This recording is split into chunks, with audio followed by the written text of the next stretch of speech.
शहर में रहने वाली निहारिका की शादी गांव के राम से हो जाती है। निहारिका को ज्यादा किसी चीज का शौक नहीं होता, जिस वजह से वो ससुराल में खुशी से रह रही होती है। लेकिन गोलगप्पों का प्यार सबको बहुत परेशान करता है। देखो जी, हमारी शादी को ना 1 हफ्ता हो गया और मुझे गोलगप्पे खाए हुए पूरे 7 दिन बीत गए। इतने लंबे समय तक अपने गोलगप्पों के बिना मैं आज तक नहीं रही। ओहो, आई बड़ी गोलगप्पे खाने वाली। हुक्म तो ऐसे चला रही है जैसे तेरे पापा ने हमें यहाँ कोई दुकान खोल कर दी हो। बेटी तो दी है ना, अब उसे थोड़े गोलगप्पे तो आप भी खिला सकते हैं ना।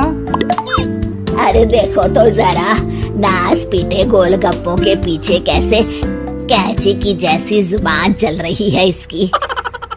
देखिए मम्मी जी, आप भले मुझे कुछ भी बोलिए, लेकिन अपने गोलगप्पों के लिए मैं कुछ नहीं सुन सकती। हाँ, अरे मैं तुम्हें गोलगप्पे खिला दूंगा, थोड़ा सब्र तो करो। पिछले 7 दिनों से सब्र ही तो कर रही हो ना। अरे गोलगप्पे ही तो है, इतना बेचैन क्यों हो रही हो? आ जाएंगे। सुनो जी, हम लड़कियां पति के बिना रह सकती हैं, पर गोलगप्पों के बिना नहीं, कभी नहीं। वो मेरा पहला और आखिरी प्यार है। निहारिका की बात सुनकर उसकी सास और पति सिर पकड़कर बैठ जाते हैं। जिसके बाद राम गोलगप्पों का इंतजाम करने घर से बाहर चला जाता है। कुछ देर बाद वो गोलगप्पे लेकर घर वापस आता है, जिन्हें देखकर निहारिका सारे काम छोड़कर खुशी से भागते हुए राम के पास आती है। तुम आ गए?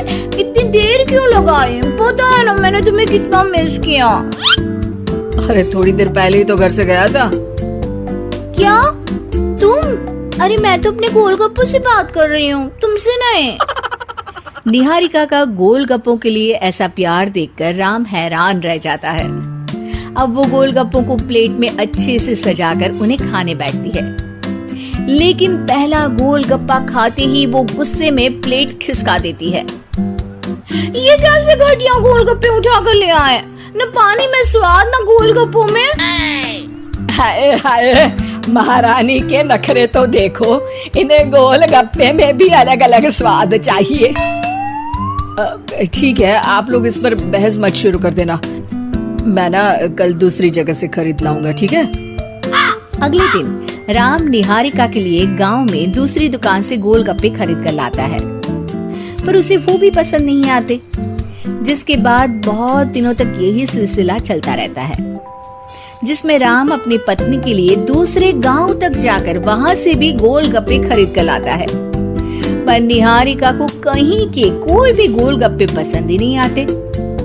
तुमको तो अच्छे गोलगप्पे की पहचान करना आता ही नहीं है। तुमको गोलगप्पे का प्यार पता ही नहीं है, तुमसे कुछ होता ही नहीं है। अरे तुमसे बहुत होता है तो तुम खुद कर लो ना। सास की बात पर निहारिका बैग पैक करके घर से जाने लगती है, जिस पर राम उसे रोकते हुए कहता है, अरे इतनी सी बात पर कोई घर छोड़कर जाता है क्या? मैं कल शहर जाकर तुम्हारी पसंद के गोलगप्पे ले आऊंगा, ठीक है? आपको कहीं जाने की जरूरत नहीं है, मैं ही शहर चली जाती हूँ और घर छोड़कर नहीं जा रही, गोलगप्पे खाने जा रही हूँ। ये कहकर निहारिका शहर में अपने पापा के घर चली जाती है, जहाँ पर वो सुबह के नाश्ते से लेकर रात के खाने तक में मन और पेट भर कर गोलगप्पे खाती रहती है, जिससे उसकी तबीयत खराब हो जाती है और उसे अस्पताल में एडमिट करना पड़ता है। फूड पॉइजनिंग है, जंक फूड बिल्कुल बंद करना होगा। लो, बहुत गोलगप्पे गोलगप्पे करती रहती थी, कर दिया ना गोलगप्पे ने बीमार। और खाओ अब। माँ, इसके बारे में हम घर जाकर बात करेंगे। कुछ दिनों में निहारिका ठीक होकर अपने ससुराल वापस आ जाती है, जिस पर एक बार फिर सास बहू की नोकझोंक शुरू हो जाती है। अब थोड़े दिन अपने प्यार से दूर रहना, नहीं तो इस बार सीधा भगवान के घर पहुंच जाओगी।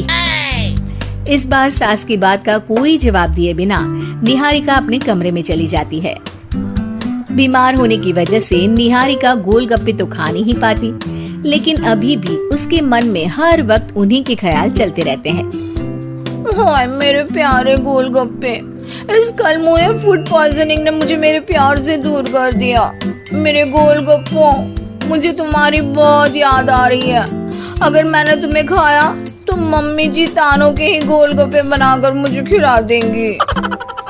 एक दिन निहारिका अपने चेकअप के लिए डॉक्टर के पास गई, जिसकी घर से निकलते ही राम रसोई में जाकर कुछ करने लगता है। शाम को निहारिका के घर वापस आते ही उसकी सास कहती है, शक्ल से तो लग रहा है कि डॉक्टर ने थोड़े और समय तक गोलगप्पे बंद कर दिए। अच्छा है, कम से कम अब हमें पूरा दिन गोलगप्पा पुराण तो नहीं सुनना पड़ेगा। सास की बातें सुनकर निहारिका चिढ़ते हुए अपने कमरे में जा रही होती है। तभी राम गोलगप्पों से भरी एक बड़ी प्लेट लेकर उसके सामने आ जाता है, जिन्हें देखकर निहारिका का चेहरा खिल उठता है। ये मैंने तुम्हारे लिए बनाया है। तुम्हें अपने पसंद की चीज खाने से कोई नहीं रोक रहा। जितना खाना है उतना खाओ, लेकिन उससे खाने की एक लिमिट होनी चाहिए। हाँ बहू, किसी भी चीज की अति हमेशा नुकसानदायक ही होती है। ठीक है, पर अभी मुंह में पानी आ रहा है। गोलगप्पे खाऊं प्लीज? अरे अकेले क्यों, सब साथ मिलकर खाएंगे ना।